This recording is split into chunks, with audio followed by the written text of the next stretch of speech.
I'm now going to talk to you a bit about direct grilling, cooking directly over the coals. Obviously, we don't have dials to turn up and down the heat, but that doesn't mean to say we can't control the temperature. At the moment, I've got an even, very hot temperature across the whole grill. I'm going to just have a little bit of a play around with the charcoal and just show you how versatile and how many options you can have for temperature changes. If I just lift this up, I'm just going to move these coals across. Just be careful because we want the coals to be very hot. That means be careful of your hands. Now I've now got a third of this grill is hot. A third of this in the middle bit is really hot, but I've left this area here without any coal in it.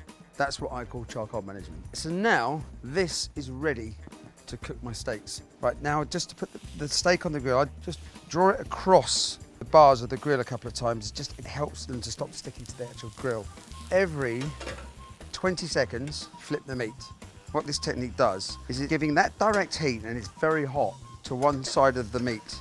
And when you turn it over, that side is now facing the air. You've got an incredibly hot exterior, but the temperature has been driven through the meat is much more gentle. If you find that the meat is actually dripping some fat down and the flames are getting too high, then just move it over to the area without any coal in it. There's still heat coming off it. A piece of fish, it would still cook. I want a crust on these steaks, but I don't want to cook the insides that much more. For me, they've got a nice char-grilled surface to them, and I feel like they're sort of medium rare-ish.